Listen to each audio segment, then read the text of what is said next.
গো, আমি যে তোমাকে 2 ভরি ওজনের একটা সোনার চেইন আনতে বলেছিলাম, তুমি কি সেটা এনেছো?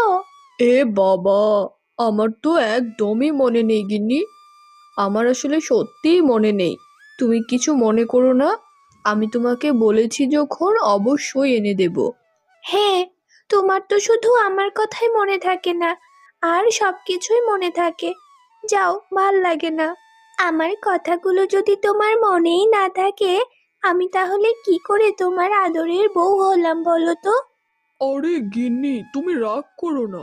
তোমাকে বলেছি তো আমি বানিয়ে দেব মানে দেবই। আচ্ছা ঠিক আছে, যাও, আমি তোমার জন্য 2 ভরির একটা চেন কালকেই এনে দেব। কি বলছো তুমি? এটা কি সত্যি? সত্যি তুমি আমাকে কালকে 2 ভরির একটা চেন এনে দেবে? আমার তো বিশ্বাসই হচ্ছে না। মনে রেখো, তুমি কিন্তু কালকেই দিতে চেয়েছো। আরে হ্যাঁ বাবা, হ্যাঁ, কালকে দিতে চেয়েছি মানে কালকেই দেব। তুমি আমার কত আদরের। আমি যদি তোমার সব শখ আহ্লাদ পূরণ না করি, তাহলে আমি কেমন স্বামী হলাম বলো তো? আচ্ছা ঠিক আছে, তুমি এখন একটু উঠো, আমাকে একটু খাবার দাও। আমার খুব খিদে পেয়েছে। আমি এখন খেতে দিতে পারবো না। তুমি একটা কাজ করো, তুমি তোমার বড় বউয়ের কাছে যাও, ও নিশ্চয়ই তোমাকে খেতে দেবে। কি বলছো গিন্নি? আমি তোমার কাছে কিছু খাওয়ার আবদার করেছি, আর তুমি কিনা ওই শাকচুন্নির কাছে আমাকে পাঠিয়ে দিচ্ছ?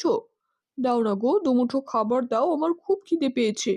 আরে, তুমি কি কথা বোঝো না নাকি? আমি এখন তোমাকে খাবার দিতে যেতে পারবো না, আর এমনিতেও আমি খেয়ে এসেছি।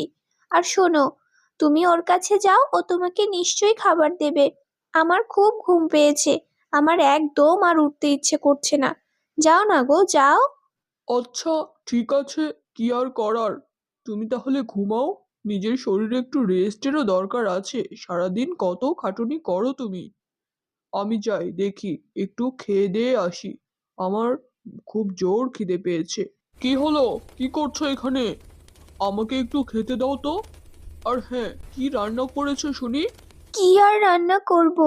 ডাল, ভাত, আর একটু মাছ ভাজা। আরে কি বলছো তুমি?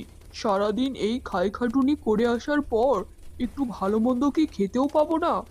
এই ডাল ভাত আর মাছ ভাজা খাবো? তুমি তো জানো আমি কি খেতে পছন্দ করি আর কি খেতে পছন্দ করি না। আসলে এই বাড়িতে তো আমার ইচ্ছে মতো কিছু হয় না। ছোট যা বলে আমি তাই করি। আসলে আমারও তো ইচ্ছে করে আপনাকে একটু মন ভরে খাওয়াই, কিন্তু আপনি তো আমার কাছ থেকে সেই অধিকারটা কেড়ে নিয়েছেন। আরে এই তুমি চুপ করো তো। আবার সেই একই কথা। এসব বলে তুমি আমাকে ইমোশনাল করতে পারবে না।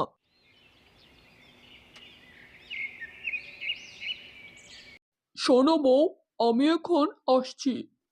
হ্যাঁ, যাও, কিন্তু শোনো, আমার স্বর্ণের চেনের কথাটা যেন ভুলে যেও না।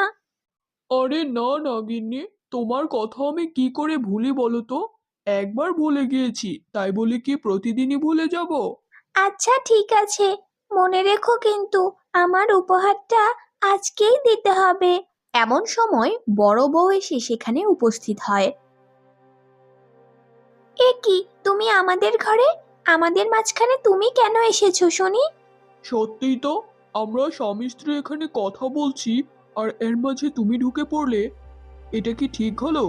আর হ্যাঁ, তুমি এসেছো এসেছো, দরজাতে একটু নক করে তো ঢুকবে ভিতরে নাকি? আহা, তোমার বড় বউ অতটা ভদ্রতা বোঝে নাকি? তা কেন এসেছো আমাদের ঘরে বলো একটু শুনি। আসলে আমি একটা কথা বলার জন্য এসেছিলাম। আমার শাড়ি দুটো একেবারে ছিঁড়ে গেছে, কোনোভাবে আর পরার মতো যোগ্য নেই। আমাকে দুটো শাড়ি কিনে দেবেন? আরে কি বলছো? তোমাকে তো কিছুদিন আগেই দুটো শাড়ি কিনে দিয়েছি, আবারও শাড়ি লাগবে? আহা, এ যেন মগের মুলুক। আমার স্বামীর এত টাকা বেশি হয়নি যে প্রতিদিন প্রতিদিন তোমার জন্য নতুন নতুন শাড়ি কিনে আনবে। তোমাকে কোনো শাড়ি দেওয়া যাবে না, নিজের যে শাড়ি আছে সেগুলোই পরো। হ্যাঁ, ছোট বউ যা বলছে তাই করো, এখন যাও তো এখান থেকে। কি বলছেন আপনি? আপনি তো শাড়ি কিনে দিয়েছিলেন আমাকে আরো প্রায় 2-2.5 বছর আগে। ওই শাড়িগুলোকে আমি সেলাই করে অনেকভাবে পরার চেষ্টা করেছি, কিন্তু এখন একেবারেই অবস্থা খারাপ। শাড়ি আমার দুটো লাগবেই। এনে দিন না আমাকে দুটো শাড়ি। শোনো, তোমাকে অন্য একটা ব্যবস্থা করে দিতে পারি। ছোট বউ তো বেশি দিন একটা শাড়ি পরে না। ছোট বউ যে শাড়িগুলো পরার পরে রেখে দেয় আর ব্যবহার করে না, তুমি সেই শাড়িগুলো পরতে পারো। কি বলো ছোট বউ? হ্যাঁ, সেটা করাই যায়। ঠিক আছে, আমার পুরনো শাড়িগুলো দেখো ওখানে আছে, ওখান থেকে দুটো শাড়ি নিয়ে যাও আর ওগুলোই পরো। এটা কি বলছেন আপনি? ছোট বউয়ের ব্যবহার করা শাড়িগুলো আমি পরবো? কেন? আপনি যদি ছোট বউকে 2 ভরি ওজনের সোনার চেন এনে দিতে পারেন, আমার জন্য কি দুটো শাড়ি এনে দিতে পারেন না? ও মা গো, দেখেছেন দেখেছেন, কতটাই হিংসুক আপনার বড় বউ। আমার জন্য আপনি একটা স্বর্ণের চেন আনবেন এটা শুনে আপনার কাছে এসে এটা আবদার ওটা আবদার করতে শুরু করে দিয়েছে। শোনো বড় বউ, আমি কাকে কি দেব এটার কৈফিয়ত আমি তোমাকে দেব না। বুঝতে পেরেছো? তোমাকে আমি যেটা বললাম সেটাই করো। আর ছোট বউয়ের ব্যবহৃত শাড়িগুলো পরতে যদি সমস্যা মনে হয়, তাহলে নিজের ছেঁড়া শাড়িগুলোই পরে থাকো।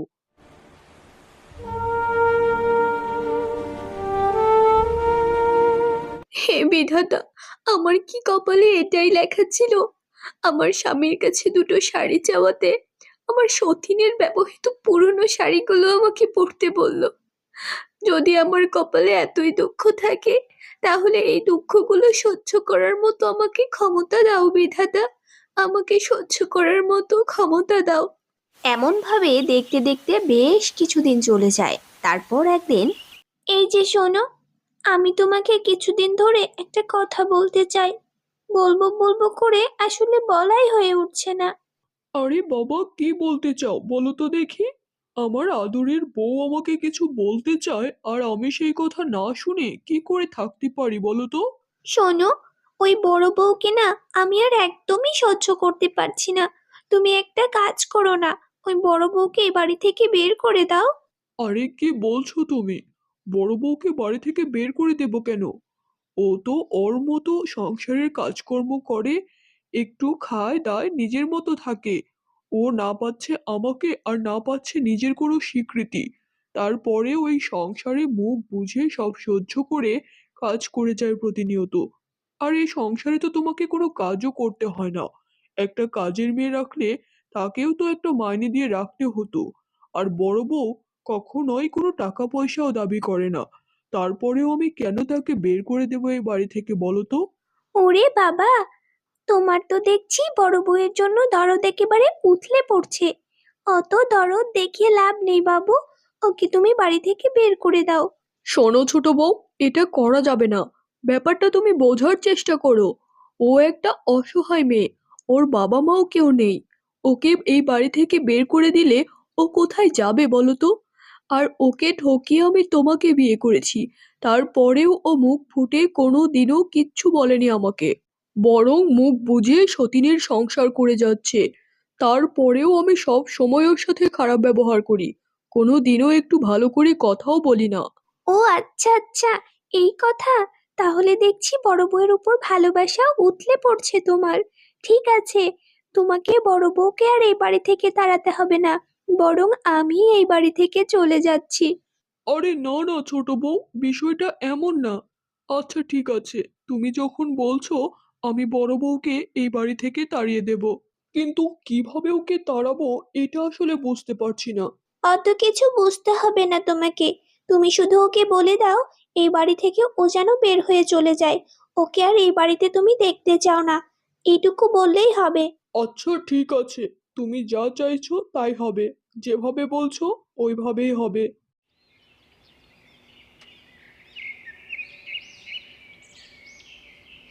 শোনো বড় বউ, আমি একটা সিদ্ধান্ত নিয়েছি।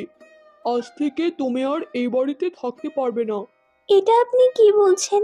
এই বাড়িতে থাকতে পারবো না মানে? আমি কোথায় যাব? আমার কোথায় বা যাওয়ার জায়গা আছে? তুমি তোমার বাপের বাড়িতে চলে যাও।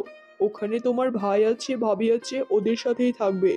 আমার ছোট বউ চাইছে না তুমি এখানে থাকো, এজন্য তোমাকে এই বাড়ি থেকে বের হয়ে যেতে হবে।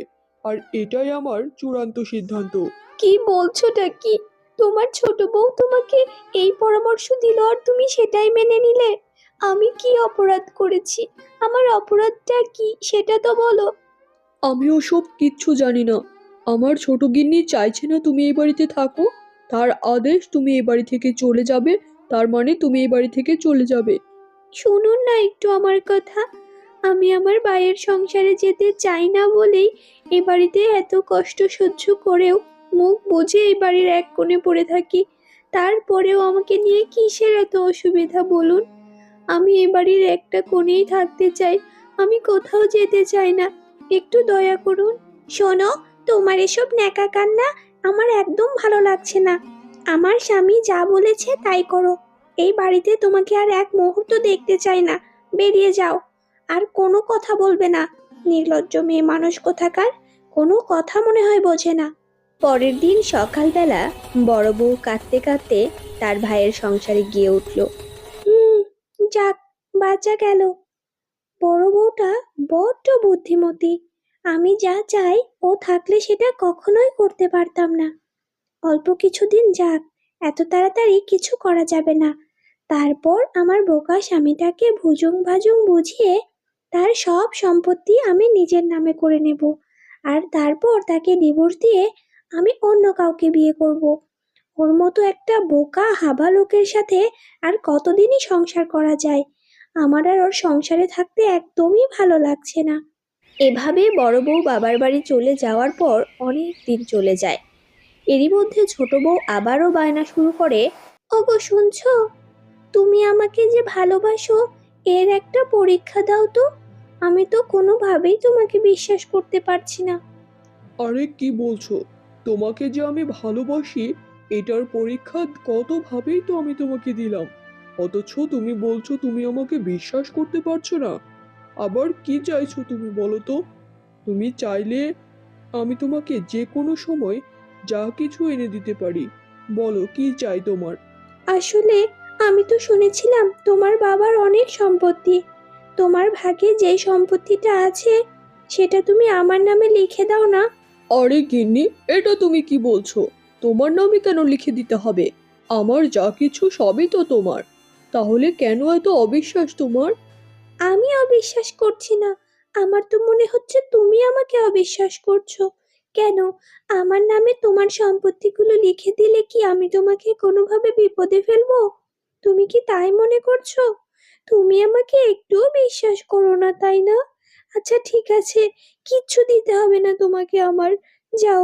আরে না না গিন্নি, আমরা সারা জীবন একসাথে থাকবো, একে অপরের পাশে থাকবো, সমস্ত বিপদ আপদ আমরা একসাথে মোকাবেলা করব। আমি কাগজপত্র রেডি করছি, তুমি যা চাও তাই হবে। আসলে সম্পত্তি কার নামে সেটা বড় কথা নয়, আমরা দুইজন কতটা সুখে আছি সেটাই বড় কথা। এরপরে মিতার কথায় গলে গিয়ে বিক্রম তার সহায় সম্পত্তি যা কিছু ছিল, ভিটে বাড়ি সহ সব কিছুই মিতার নামে লিখে দেয়। আর সম্পত্তি লিখে দেওয়ার কিছুদিন পরেই মিতার আসল রূপ বেরিয়ে আসে। ওই যে শুনছো, আমি তোমাকে না একটা কথা বলতে চাই। আমার না তোমার সাথে আর সংসার করতে মোটেও ভালো লাগছে না। আমি ভেবেছি আমি একটা বিয়ে করব আর তোমাকে ডিভোর্স দিয়ে দিব। আরে এটা কি বলছো? আমি জানি তুমি আমার সাথে মজা করছো তাই না? তুমি আসলে জানতে চাও তোমার এসব কথা শুনে আমি কিরকম রিয়্যাক্ট করি, ঠিক বলেছি না? আরে না না, আমি যা বলছি সত্যি বলছি। আমি কাগজপত্র সব রেডি করে রেখেছি। আর এখানে সই দাও, তাহলে আমাদের ডিভোর্সটাও হয়ে যাবে। আমি সই দিয়ে রেখেছি। আরে এটা তুমি কি বলছো? এটা আমি বিশ্বাস করতে পারছি না। তুমি এরকম কথা বলছো? তোমাকে কোনো কিছু বিশ্বাস করতে হবে না। তুমি এই কাগজে একটা সাইন করে দিয়ে এই বাড়ি থেকে বেরিয়ে যাও। কি বলছো তুমি এসব? তুমি একটা বিয়ে করো নয়তো চারটা বিয়ে করো, আমি আমার বাড়ি থেকে কোথাও যাব না। তুমি এই বাড়ি থেকে চলে যাও। আমি তোমার আসল রূপ বুঝতে পেরেছি। তোমার জন্য আমি বড় বউকে কতই না কষ্ট দিলাম। সহজ সরল মেয়েটা আমার সব কষ্ট মুখ বুঝে সয়ে বাড়ির কোণে পড়েছিল, তাও আমি সেখানেও তাকে থাকতে দিলাম না। তোমার কথা শুনে তাকে আমি বাড়ি থেকেও বের করে দিলাম। আসলে এসব আমার পাপের শাস্তি, এগুলোই আমার প্রাপ্য ছিল। যাও তুমি এই বাড়ি থেকে বের হয়ে যাও, ভালোই ভালোই বলছি। ওরে সোনা আমার, এটা কি তোমার বাড়ি?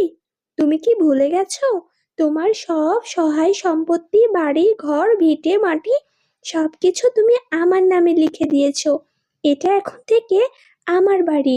আর হ্যাঁ, এ বাড়িতে কে থাকবে আর কে থাকবে না সেটাও আমি ঠিক করব। তুমি এই বাড়ি থেকে বেরিয়ে যাও। কি নিজে থেকে বেরিয়ে যাবে, নাকি ঘাড় ধাক্কা দিয়ে বের করে দেব? শেষমেশ বিক্রমকে ওই বাড়ি থেকে চলে আসতে হয়। তারপর বিক্রম যায় তার বড় বউয়ের কাছে। কি ব্যাপার, এতদিন পর আমার কথা মনে হলো আপনার? এখানে কেন এসেছেন আপনি? আর বলো না বড় বউ, আমি তোমার সাথে বড্ড অন্যায় করেছি, আর সেই পাপের সাজা পাচ্ছি আজ। ছোট বউ আমার সহায় সম্পত্তি, ভিটে মাটি সবকিছু বুদ্ধি করে নিজের নামে লিখে নিয়েছে। তারপর সে আমাকে ডিভোর্স দিয়ে অন্য কাউকে বিয়ে করবে বলে আমাকে ওই বাড়ি থেকে বের করে দিয়েছে। আমি এখন তোমার কাছে এসেছি, আমাকে গ্রহণ করো। তুমি তো আমাকে অনেক ভালোবাসতে। চলো না, আমরা দুজন আবারও নতুন করে সংসার শুরু করি। এই বিশাল পৃথিবীতে কোথাও না কোথাও আমাদের অবশ্যই জায়গা হবে। না, আমি আপনাকে ভালোবাসতাম, কিন্তু আর বাসি না। আপনি যেদিন আমার অসহায়ত্বের কথা জেনেও ওপারি থেকে আমাকে বের করে দিয়েছিলেন, সেদিনই আপনার প্রতি আমার সমস্ত ভালোবাসা শেষ হয়ে গেছে। আপনি এখান থেকে চলে যান, আর কখনো এখানে আসবেন না। বিক্রম বড় বউয়ের কাছেও জায়গা পেল না। শেষ পর্যন্ত তার ঠাঁই হলো গাছতলায়।